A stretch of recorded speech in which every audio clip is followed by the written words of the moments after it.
Something that people look to Dixons for that seems quite radical in the sector was the 9-day working fortnight that you introduced for teachers. And there's a real debate around how it can work. Does it even work? Is it appropriate? Really, the 9-day fortnight was about, let's make one really bold step that's going to enable us, for the future. After the first year of it, we've seen a 43% reduction in staff turnover, 518 fewer days of sickness absence, a 12% increase in applicants for job roles, and we now have an 83% positive rating for work-life harmony in our recent staff survey. So we know it works and we know it's a meaningful thing. At the core of it, what we're really trying to do is to be an organisation where we have the right people working on the right thing at the right time. It's wildly simple and also devilish in the detail. We spend so much time talking about time in our sector and protecting time. I think we've all got to be thinking about protecting energy much more effectively. Like, it's all very well saying, well, you've got time to do X, Y, Z now. That's all fine, but if you haven't got the energy, then the quality isn't there. And that is also really important to us in thinking about this flexible working 9-day fortnight piece.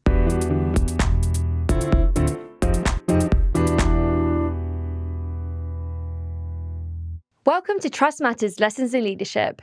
In this episode, we're joined by Robyn Ellis, a trust and college leader at Dixons Academies Trust, whose career has spanned both global corporate leadership and the front line of education. Before joining Dixons, Robyn led leadership development at Booking.com, working at scale with leaders across a fast-moving, high-performance international organisation. She then made the move back into education, bringing with her a perspective shaped by both corporate and trust-level leadership. In this conversation, we explore what that journey has taught her about how leaders are developed, supported, and held to account in different sectors, and what education can learn from the corporate world, as well as where it must do things differently. We also dig into some of Dixon's bold organisational choices, including the decision to remove job titles within the central team and what that means for their culture, collaboration, and how people show up to work. Robyn reflects on what it takes to lead change in environments where the stakes are high and scrutiny is constant, and how trust leaders can bring people with them when change feels necessary but uncomfortable. A major focus of our conversation is Dixon's approach to flexible working, including the introduction of a 9-day fortnight for teachers. Robyn explains the problem the trust was trying to solve, what's been learned about making flexibility work in practice, and how leaders can ensure that flexible working genuinely reduces workload rather than simply shifting it around. Finally, we step back to take a look at the bigger picture, the leadership habits and mindsets that matter most in high-pressure, high-stakes environments like education, and the one lesson Robyn wants every trust leader listening to take away from her journey so far. This is a thoughtful, honest, and practical conversation about leadership, culture, and how bold organisational choices can shape the experiences of both staff and pupils.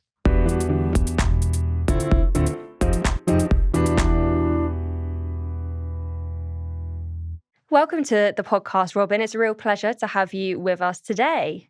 Thanks, Ellie. Great to be here. If we can start going a little bit further back to how you started your career and how you got to where you are now. So if you could just tell us a little bit about that career journey. Yeah, for sure. So right now I'm one of the school and college trust leaders at Dixons Academies Trust, and we can talk a little bit more about that job title, why it's such a bizarre job title, a little bit later on. I started my career, my first proper job actually was I used to manage the VIP suite at Heathrow Airport. So, I have met the Dalai Lama. That is what this sense of peace and glow that you get. But that probably is a whole different. I think I signed an NDA, so probably shouldn't share any further than that. Cut the Dalai. But yeah, no, I started my career managing the VIP suite at Heathrow Airport. I then moved over working in education, and I was working in conferences in general, and I didn't really know loads about education in general. I was just kind of keen and, bright-eyed and bushy-tailed, sort of 23, 24. And I went in, and all the rest of the team were really, really excited about your English and your maths primary conference, because they were like, that's where the money is. And I was like, that's strange. That's not how I would have thought we'd be talking about this. How interesting. Anyway, and I looked right down to the bottom of the list, and it was like a conference for looked after children. And I was like, oh, that sounds great. Can I have all of these ones, which are right down at the bottom of the list? And they were like, yeah, go for your life. That's fine. And I remember this sort of, I guess, my villain origin story or inciting incident to the whole rest of my mission-driven career. I was promoting a conference for looked after children, so it's a fully funded conference. I was phoning up, and I phoned up a particular school, and they said, "Looked after children, this is Surrey," and put the phone down on me. And I remember this, like, feeling this fierce feeling of anger, just this heat coming out of me, just going. And I went to speak to the head of the virtual school at the time, and she pulled out a laptop, I guess. What nowadays would have been like this massive brick, wound it to turn it on, got it going. And she said, yes. And, look at these particular stats, and kind of showed me a couple of maps, a couple of things. And that was a real inciting moment for me, and being like, oh, the anger isn't enough. Like, you need the data, you need the evidence. You've got to kind of, the story is probably more true, but also check everything. Anyway, that night I went home and I found a job at an organisation called the Future Leaders Trust, which is now Ambition Institute. And it was a joy and a privilege to be there for about 5 and a bit years with some fantastic colleagues, and to learn a huge amount. I learned a huge amount about leadership development. I worked in a bunch of different roles there, and then moved over to work at booking.com. And I ended up as the global head of leadership development and manager enablement at booking.com. And that was great. It was another kind of 5 years there, just over. And then this role came up at Dixons, and Dixons had always been, since, a lot of folk at Dixons had done various courses at Future Leaders and programs, and kind of been part of that whole piece. And when this role came up, I was like, oh, I think I will just apply. And it was this really interesting kind of sort of siren call of, come back to the mission that was at the core. And I really only moved into the corporate sector to kind of check, like, actually, can I do this thing as well? And obviously that went pretty well, and I was privileged to work with a brilliant team there. And then came back over to Dixon. And when I was speaking actually to Luke during one of my interviews, I'm sure he wouldn't mind me sharing. So, I'd applied for this role, and we were kind of having a couple of initial conversations. And at the time I was in Singapore for a workshop, or a bunch of workshops. I was doing a piece of work with a team over there. And so I was, we were trying to figure out the time difference and whatnot. And I was talking about this piece of work that I'd been, lucky enough to do with the Booking people analytics team. And these are world-class, some of the best behavioural analysts, like people analysts in the entire world. And they were just, people I could just talk to and go, hey, what do you think about this particular thing? I was talking about this in a kind of really excited way. And Luke brilliantly was saying kind of, how are you going to manage when you come back into education? And just a reminder, like, I know you've worked in the sector before, but we don't buy notebooks for our conference anymore because all the money needs to go directly to the front line of education. Kind of, how are you going to handle? And I was like, oh yeah, interesting. As I looked out over, the skyline of Singapore, and I was like, yeah, it's going to be a different vibe, but I think it's going to be okay. There's a lot more kind of roll the sleeves up.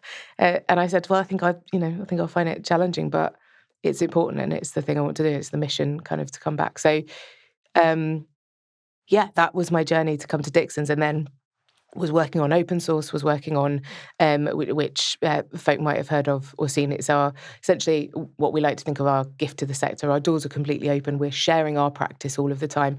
Back in 2015, over 15% of secondary schools in the entire country had come and visited one of our schools. So we knew that there needed to be some way for us to be sharing our practice. Obviously, that was long before my time. But open source was one of the ways that we did that. So every week, for a good chunk of time, we were putting out a piece of practice. We've now shifted that. So we do more kind of mini series, and they come out as and when we've got that specific thing to say.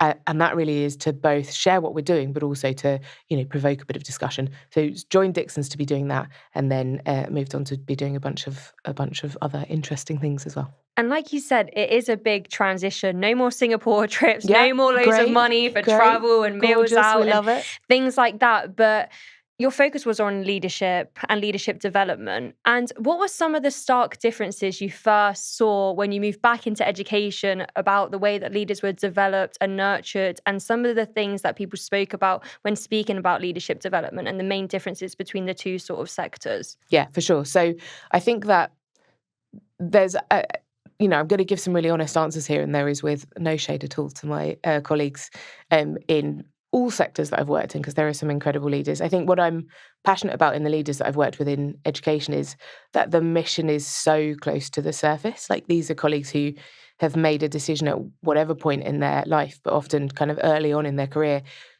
because they wanted to do a particular thing, and they wanted that, we can do eye rolling or say cheesy things about kind of wanting to make a difference. But ultimately, there's something that keeps you doing that piece of work on the weekend, on the evening, when it's not kind of purely a financial gain, or a gain that's very specifically for kind of a product that you're putting out there. That's not to say that there aren't missions and different corporate organisations, but for me the mission is so much closer. I think you asked about also how leaders are developed. Essentially, it's resources. Like, there's a lot more time and money able to be spent on, could you take this bit of time away so that we can do this bunch of coaching? Could you take this, here's this program, here's this incredible tool, here coaching coming out of your ears, you can have whatever you need. And I find that teachers, leaders, educators, associate or operations colleagues in education have to be really resourceful and deeply committed to making sure that that coaching time happens. At Dixons, a few years ago, we jettisoned traditional performance management, and we now do that entirely through coaching. So it's absolute coaching, wall to wall, because we think that, relationships have kind of primacy. Like, that's how you're going to get the best work done. But also, you can really tell by working with someone, if you're working with them regularly, meaningfully, if you have that relationship to have a proper conversation, if you're giving that feedback well, you can tell how well someone's doing. And that's such a profound commitment from this organisation that I don't know if I would have seen that kind of everywhere that I've ever worked. And in terms of that leadership development piece, I think there's also sometimes a bit more baptism of fire. Like, there's a bit less resource to say, oh, well, we can have two people doing this job whilst you shadow each other. You can have, each individual needs to be fully accountable for their talent pipeline. Who are they bringing on? Who are they bringing along? How are they making sure that every colleague they're working with is ideally transformed by even doing a small piece of work with them, or having one conversation? And I do see that at Dixons, and I do see that across a lot of the partner organisations and our partner trusts that we work with. And like you said, like, they are very different, especially when it comes to resource and money being a big part of that. But did you have any core principles that you did learn and you thought, these are things I can apply regardless of the setting, the resources, and you were like, these are the things I'm going to carry with me through to the education? Absolutely. But really, it was more the other way around. So I took things that I'd learned in my initial start in education, and I took them to the corporate sector, and they were kind of meaningful. I could reel off some impact stats, and then it's about kind of coming back to those as I come back into Dixons, and that really is about that relationship having primacy, about meaningful conversations, about knowing who it is that you're working with, talking to them, asking questions, genuine curiosity. And what's tricky about this is we talk about being a smart and healthy organisation, and it's so tempting for leaders to want to go down the smart route, and that might mean that we have research papers coming out of our ears on XYZ kind of ways to do things.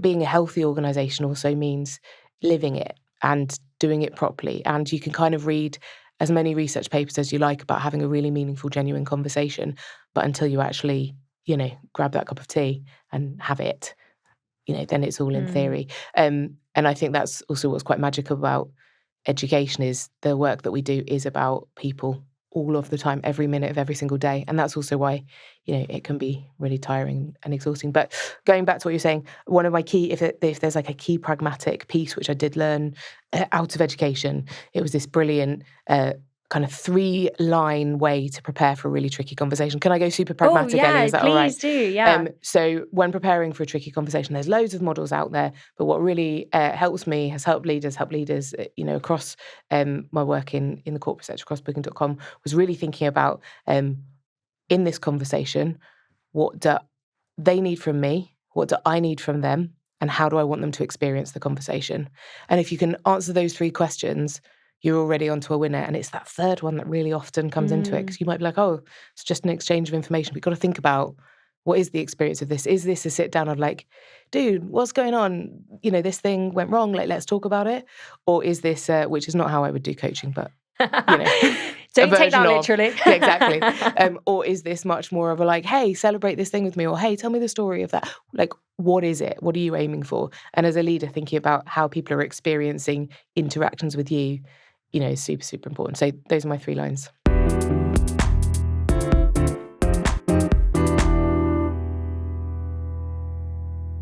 One of the big changes that you've made as a trust? And you alluded to it earlier with your job title, is around some of the job titles in the leadership team. Why did you decide to get rid of job titles essentially? And what is the benefit of that? What was the motive, and what have you seen as being the benefits from it? Yeah, for sure. So the whole idea behind the job titles piece, and that it gets taken kind of massively out of context, as because it could look gimmicky. We're happy if people think of it as a gimmick. That's fine. At the core of it, what we're really trying to do is to be an organisation where we have the right people working on the right thing at the right time. It's wildly simple and also devilish in the detail. How do we actually get that done? And I'm sure folks listening will be like, "Well, yeah, like, duh, of course that's what you're trying to do." But really trying to do that in an aligned way so that there are no blockers, so that we're an organic organisation that's moving forward, taking the best of agile methodology, taking the best of all sorts of different organisational design and operating system methodologies, putting them together into a way that's just the right people doing the right work at the right time. It's super, super simple. So it comes as a part of that piece of thinking. And it also comes really as part of our thinking around our operating system, we would call it. So we've got our operating model, that's fine. And within our operating model, we don't really like to think about boxes and lines so much as we like to think about circles. We want the organisation to be organic, thinking more at a cellular level. And this builds on the work of Frederick Laloux as one of the sources, a colleague called Dr. Neil Gilbride, who is a fantastic thinker in this space and works with a huge number of our partner organisations. These have been, folk that we've engaged with their work or have been privileged enough to kind of talk to Neil about all this. But really, what we want to do is kind of move away from the received wisdom of organisational design from the sort of 1970s or the 1890s even, and just think, how do we strip out as much noise as we can so that we can just get the right people doing the right work at the right time? We are really always trying to tackle the negative impacts of ego. So with the job titles piece, sometimes you're right, okay, you've got this job title, and essentially that means you've kind of drawn a little line all around anything that might touch on that. And if anyone's going to do anything that's going to touch on that, then you need to have been involved, you need to have signed it off, whatever sign off means. And actually, I think it's a really interesting question for colleagues across, and I ask it of a lot of our partner colleagues and colleagues I meet around and about, what does sign off mean where you work? And I brought that definitely from what I learned at booking.com as well, of just navigating that basic bit of contracting of, do you mean sign off? Like, what do you mean? When is sign off? I could get philosophical about this, Ellie, but I promise I won't. The concept of sign off is the sort of thing my wife would say, do stop, Robyn. But so I don't want to hear any more about sign off. Any more about sign off. But yeah, we're trying to move away from the negative impacts of ego. And basically, there is enough work for colleagues to get done. Just take another pancake off the stack and get the right work done. And if you're not the right person to do that work, then know yourself. There's plenty of places to go and add value and to be doing the right work. We also talk a lot about deferring to the expertise of others in our organisation. We really don't want it to be around, there's all these expressions that have been around for a long time, like highest paid person in the room, etc. It shouldn't be about hierarchies and about job titles. It should be a hierarchy of information and of knowledge. Like, how can we draw out the right knowledge from all colleagues across our organisation and make sure that the right opinions are being in the room to create something that's more than the sum of its parts? So taking away the job titles, though it's very specific, was really us trying to say, hey, we're all capable of doing a whole bunch of things, but also, what's the thing that you should be doing today, which is the most impactful thing for our mission and for our organisation, and kind of don't worry about the rest of it. And that radical clarity is kind of really helpful. Obviously, it also is predicated by strength in relationships. Do I know my colleagues? Do I know what their experience is? Do I know, have we focused enough on our organisational health? And folk can search a little bit more about organisational health. It's an absolute core principle of ours, which is about knowing each other really, really well. What's your experience? What's your knowledge? Where will you be able to add value? And then it's about making sure, within circles, making sure that the right information is visible all of the time. And that is never about a shopping list of, here are the 200 things that I've done. It's also never about presenting a fait accompli that's just, right, this is exactly what we're doing. What we're talking about is trying to strike this absolute balance of let's get all of the right minds on this early, on the right sets of questions. Let's navigate our way through. And we've got kind of methodologies for all of this, which are light touch and bureaucracy light. Let's get all the right minds on this early. Let's make sure that people know that they can nominate themselves into a conversation, but also jump out if they're like, do you know what? I could be sitting here. I do know something about this, but actually I trust that all the rest of you guys have got this. And so we can move forward really effectively together there. All of this is based on aligned autonomy is one of the core ways that we know that we're going to succeed. In that, we're trying to seek the optimum balance between alignment and autonomy. We want to be making sure that we're getting the benefits of being a larger organisation, all pulling in the same direction. Luke often says we are, many minds, one mission at Dixons, which is true, and that's the core of this aligned autonomy piece. But also that autonomy piece, we want to be making sure that we're creating the right environment for innovation, for interesting, different ideas to be coming up, tested correctly, ethically implemented, all of that good stuff. But it's too easy to crush innovation and ideas. And then it's too easy to end in a kind of almost in a generational moment where like, oh, all the people who were brought up having ideas, they've gone now all at once. Oh gosh, what are we doing? So unless we're thinking, which loops right back round to that talent first idea, we've got to be bringing people along. We firmly believe, and we know we've got the kind of, I guess, the chops behind us with the sheer number of principals and now CEOs who have gone out into the sector from Dixons, that we think aligned autonomy is a fantastic way to be bringing innovators, to be bringing great thinkers, to be bringing appropriate disruption, into the sector. Yeah.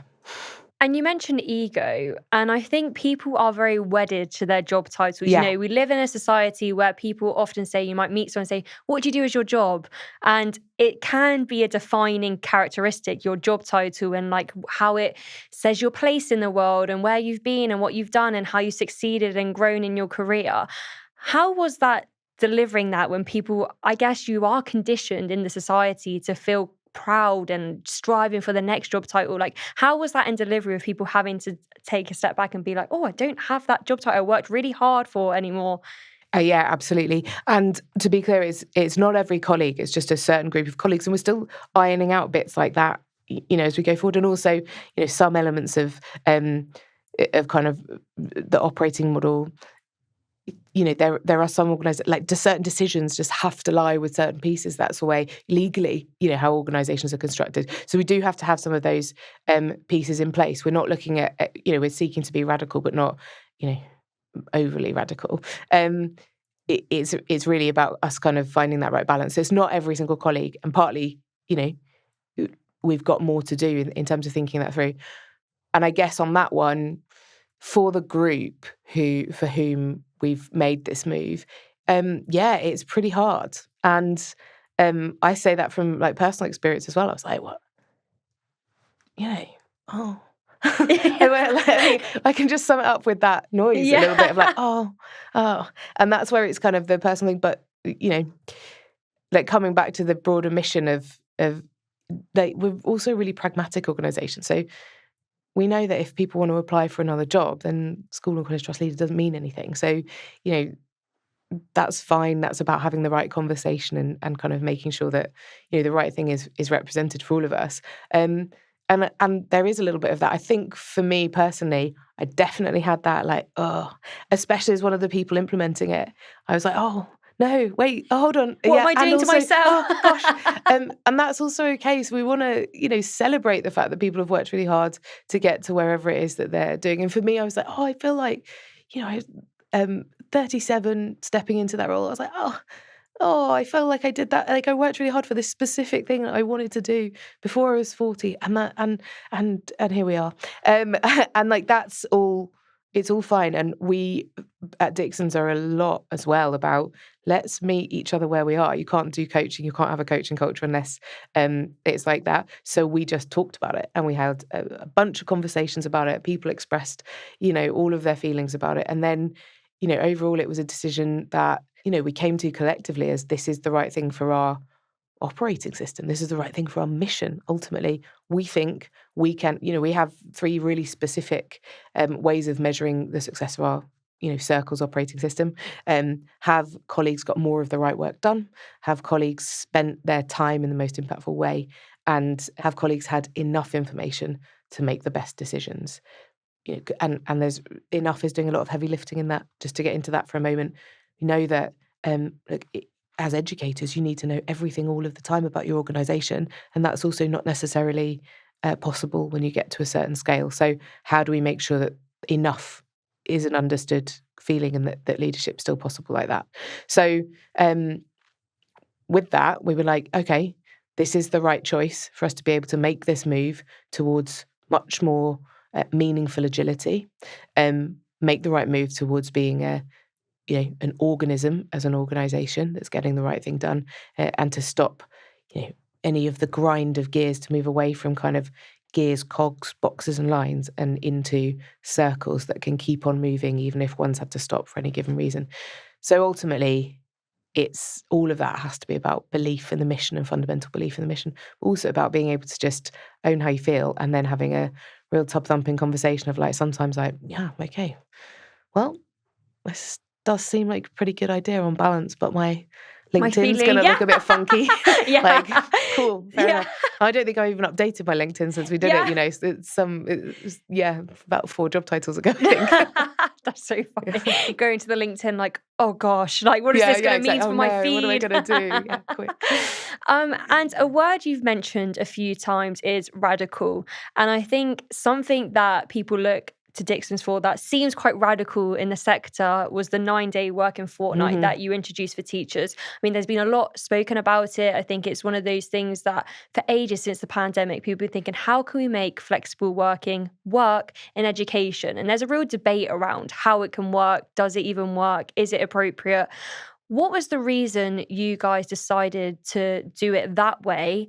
And how have you seen it work in practice? Brill. Okay, so to take both of those questions sort of quite separately. So look, this was just a really visionary piece. There's a lot of talk, and there has been for a good few years, and we've been working with colleagues at Ambition Institute on, is this what's the shape of this problem? Inverted commas, like, we also just have fantastic colleagues across education. So I think we can also, as a sector, talk ourselves down a lot, and we need to acknowledge that. But that means that we can't kind of go in the face of the issue. We've been talking for a long time about a recruitment and retention crisis, and we would say more that maybe we've got a workforce design problem, actually.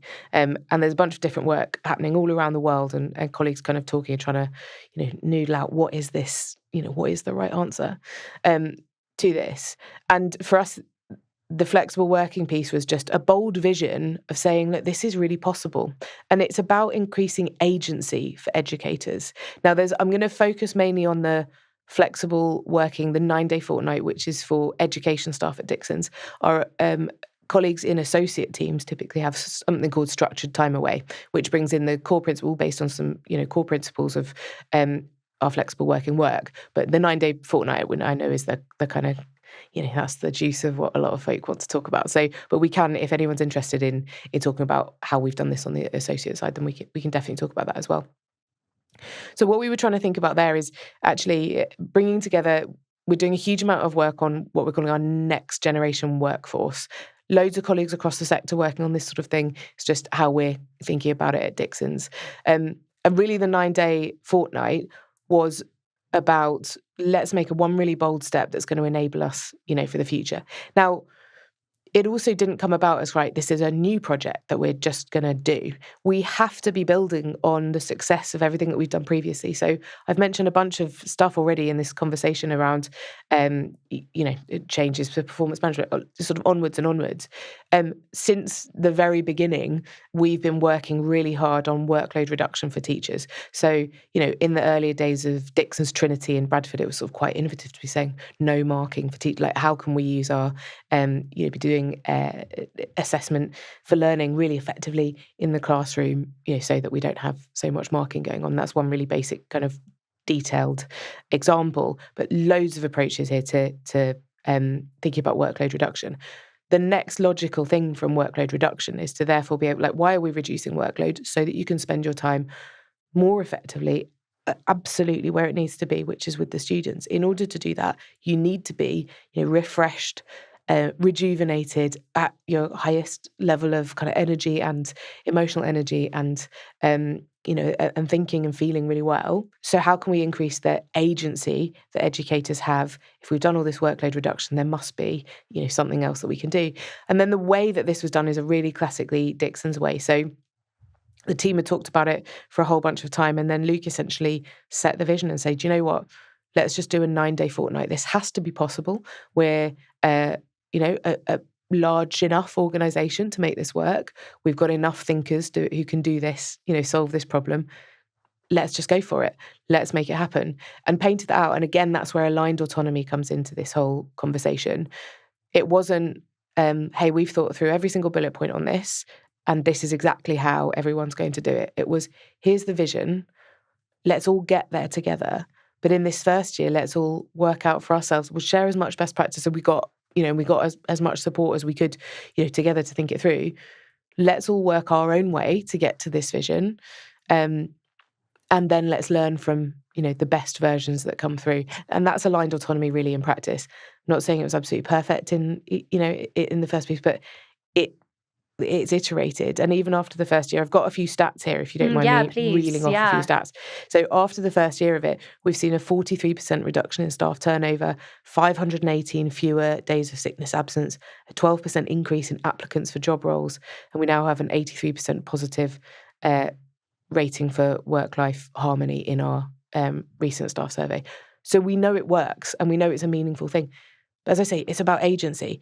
There's a kind of classic comment of like, you make the decision to become an educator early on in your career, and then you can never go to Wimbledon, insert, or Glastonbury, or kind of insert thing here.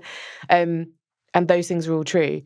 The 9-day fortnight isn't about giving everyone a day off. It's about giving people a meaningful break to be able to, get the benefits that other sectors get from a flexible world. Like during COVID, the working world completely changed. We all do so much more online now. There's so much more flexibility in working from home, and not for educators. How do we can't keep up with recruiting, people to come and join our sector if actually it's like, you can go and have all of these benefits somewhere else, but in any other sector, but not if you're going to work in education. And also arguably in the public sector more broadly, we're talking about, in hospitals, kind of similar issues. So if we can really get to the bottom of some of these problems and push it, then hopefully we can have some learnings for everyone. Yeah, really successful, really challenging, lots of thought gone into it, but that's it. What do you think are some of the pragmatic ways that people can implement this? I mean, I feel like the whole sector is striving towards flexible working, but how are some of the ways you've actually made it work? So this is like plug alert. Like we have a series out on Dixons open source, which really goes through the nuts and bolts. And this is one of our fantastic colleagues called Katie Knighton walking through, here's the design of the first few designs of the timetable for a secondary to do this.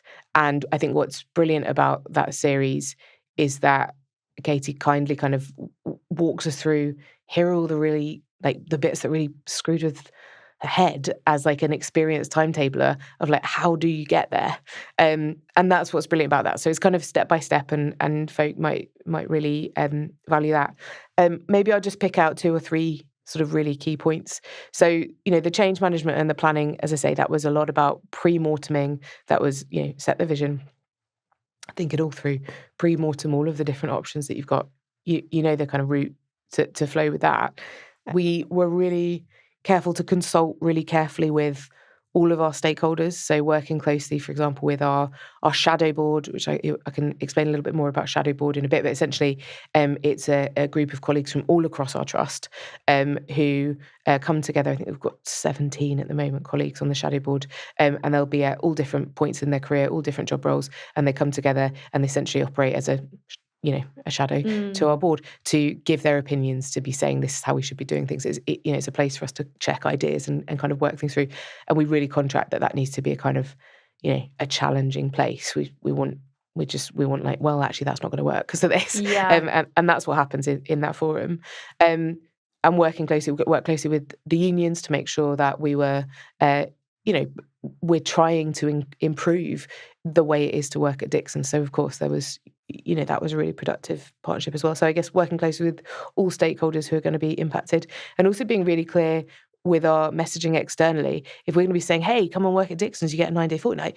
Obviously, our communities, our students need to understand what it is that we're trying to do. Our families, well, hold on, I don't really want to send my yeah, exactly. What do I have to? Yeah, I don't want to send my child to a school where the teachers might not be in all the time. But it's really about that thing of like, hey, we want refreshed teachers who are really thinking this through, and don't worry, your child will be safe, well-educated. All of those standards are going to be absolutely where we need them to be, and better because of this piece of work. I was thinking about super, super pragmatic elements afterwards. Things which we came up through the pre-mortem process are things like passive oversight in corridors is a really interesting one. So once you do the kind of maths of, okay, who's going to be off, some schools have gone down a route of, okay, perhaps so if all of modern foreign languages is off at one given time, then you might have kind of a row of corridors, and there's a corridor which might be being passed through, and you might just have to adjust. Okay, because obviously usually if there are educators on that corridor, there's that passive oversight, and actually maybe that won't be there. So do we need to think actually how's that flow of student, or what does what does that look like? So that's one thing to think about.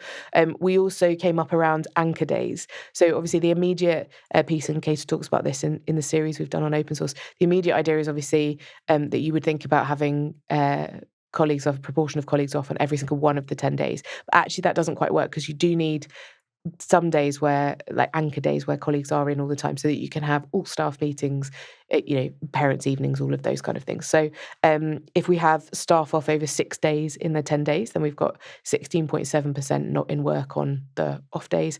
If you have staff off over 8 days, then it's 12.5 not in work over those days. So that's getting into a real nuts and bolts, so that those timetablers who are listening will be like, oh yes, okay, I understand how that might be manageable, rather than a different cut of that. So those are some really, really pragmatic ways to think about it.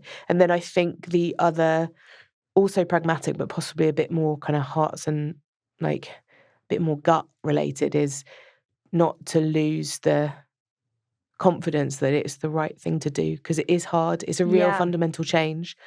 And also it's a real fundamental change for those folk in their career. And we have got colleagues who said, actually, I don't really want that. But it's great that it's offered. It's great that my colleagues have got it, but I don't really want that. And that's okay. So it's about having that flexibility to say, oh, okay, yeah, you can also do, whatever it is that you need to do. If you've set up your life exactly the way you want it, then that's great. We're also not here to just say, well, our new policy is, going to change that. And I think one of the things, and it surprised me actually, we had a TikTok clip go out around flexible working and how it might work in schools. And a lot of the comments said, my worry as a teacher is that flexible working would end up just shifting my workload around, and having a day off at the end of on a Friday would mean I'd have to do more the rest of the week, or on that Friday I still might have not finished my week properly, so I need to log on and do a few bits. How do you make sure that it's meaningful around reducing workload and not just shifting it around so it's busier at the start of the week? Yeah, absolutely. So I mean, there is an inherent kind of shift around, like that's very much what we're talking about. We've been able to maintain, in every case, then 10% PPA is maintained. It might be in some cases that one portion of PPA is on that 10th day, but it's not about it being a day off. And that's really key. It's about that day of agency. So yeah, you can go and you could also spend that day catching up on that one big project that you've wanted to work on for a long time. You could also spend that day going out for coffee or lunch with your friends or your family. You could also spend that day going to some kind of, appointments, doing some big project that you want to do. It's down to those colleagues for how it is that they want to use it. So, and that's the thing, it's that element of choice. We're not seeking to say, this is what this is. We're seeking to say, you choose what this is, as long as the right work gets done. And yeah, there have been shifts around, certainly. So we had early conversations around, it's essentially an energy shift is more what we're talking about than a time shift of, so you might have, a period of sort of greater focus in the week, which is something to get used to. But really, I mean, you heard the stats I shared earlier.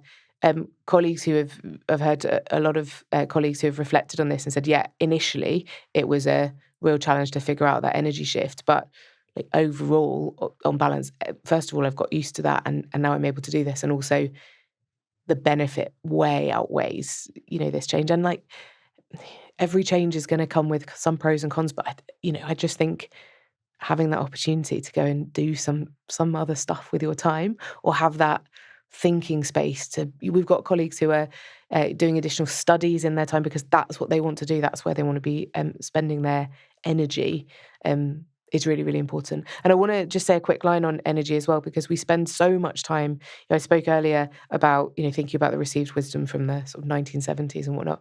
We spend so much time talking about time in our sector and like the efficiency of this and the efficiency of that, and we can reduce shrinkage and protecting time. I think we've all got to be thinking about protecting energy much more effectively. Like, it's all very well saying, well, I've got, you've got time to do X, Y, Z now. That's all fine, but if you haven't got the energy, then the quality isn't there. And that is also really important to us in thinking about this flexible working 9-day fortnight piece. Maybe you can get more work done, but unless your energy is on point, then it's not going to be the quality work. Yeah, I feel like that's a really good mindset shift around how you look at that. Like, what are you saving? Time, energy, and like you say, it doesn't matter if you're saving the time if you don't have the energy to actually deliver what you're meant to be delivering.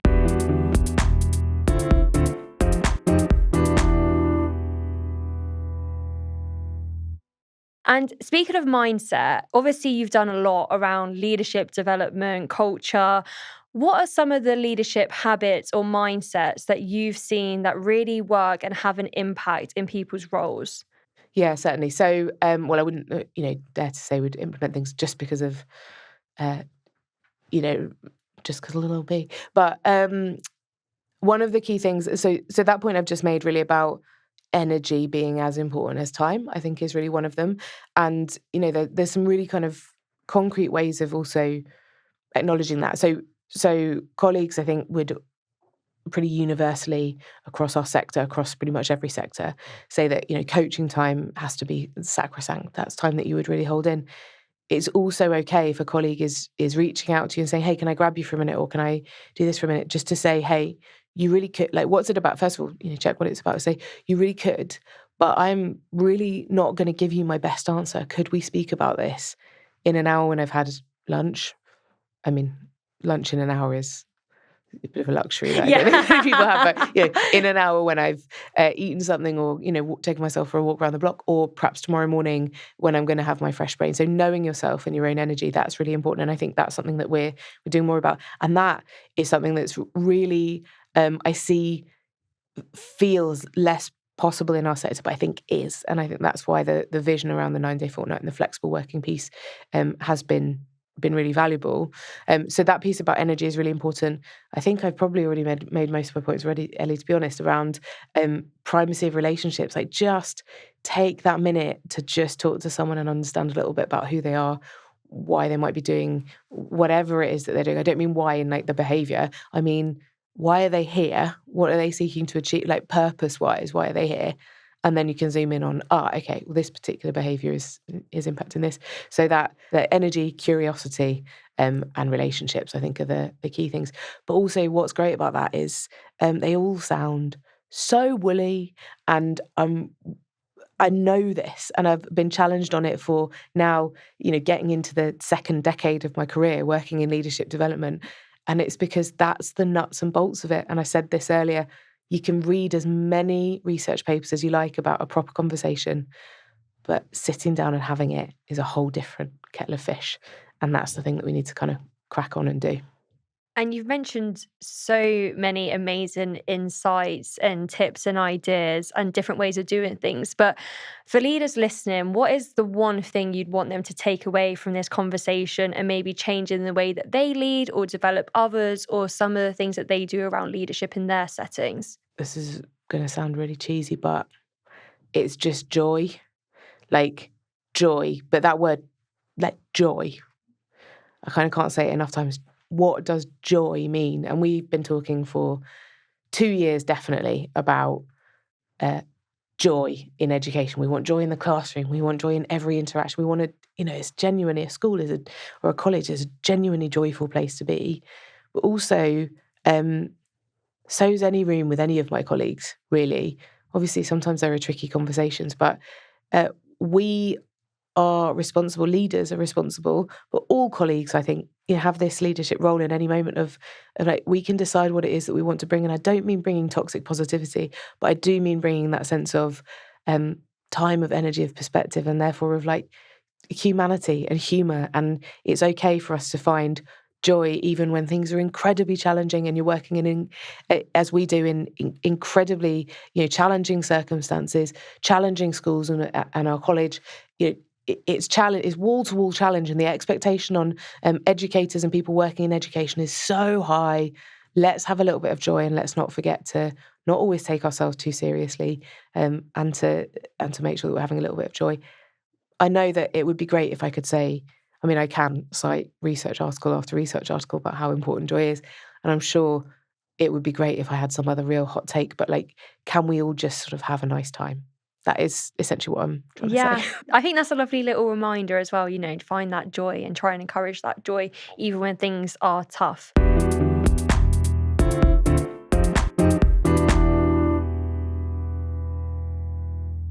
We like to finish the episode with a quick fire round of 4 questions. So get ready for the quickness coming your way. Well, hold on, Ellie, because you did say you were going to ask me what was different about leaders in the corporate sector and what was different about leaders in education. I want it to be clear here that they're funnier.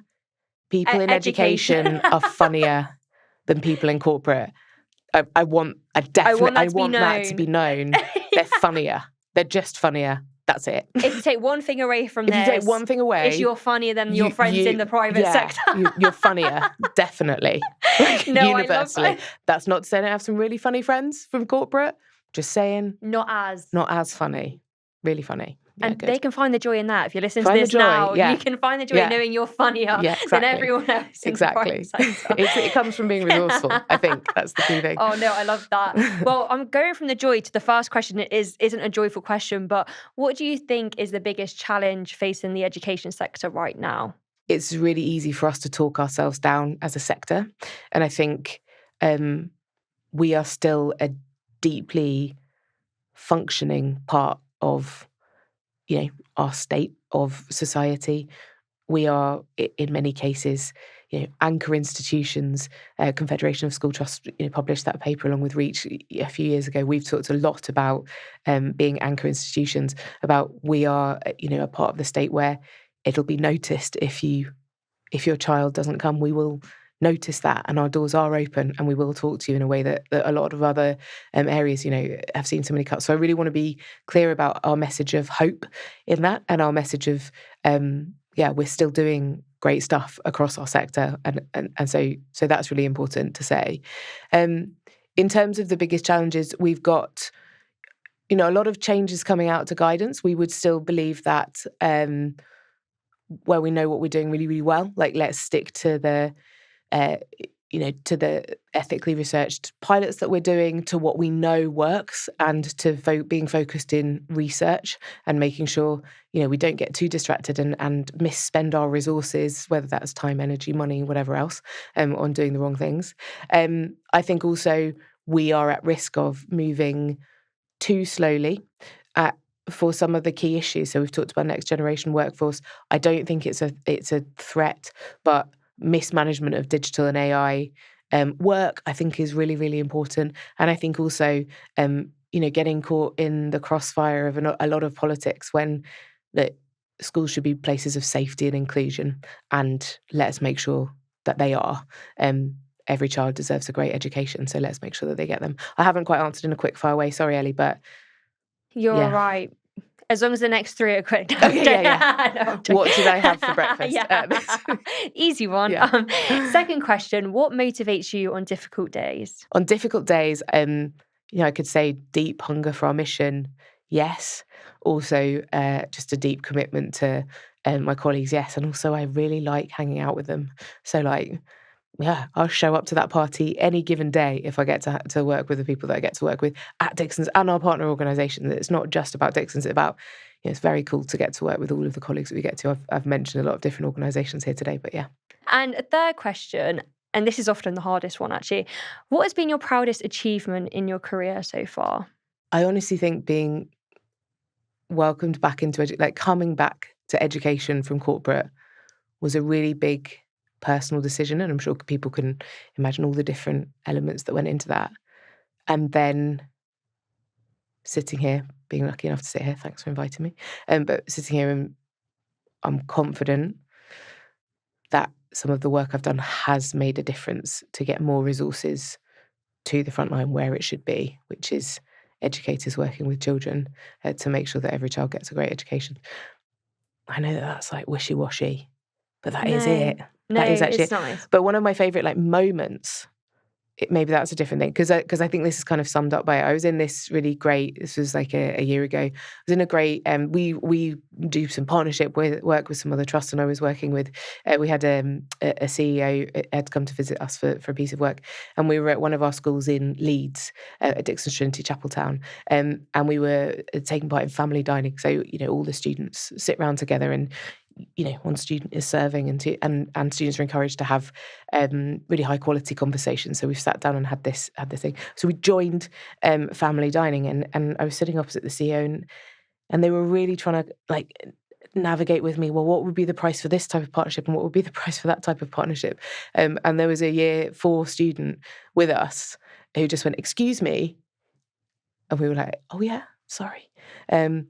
And he just said, "We're actually talking about our trip to the zoo," and taught us in that moment how you have to hold your hands when you're feeding a goat.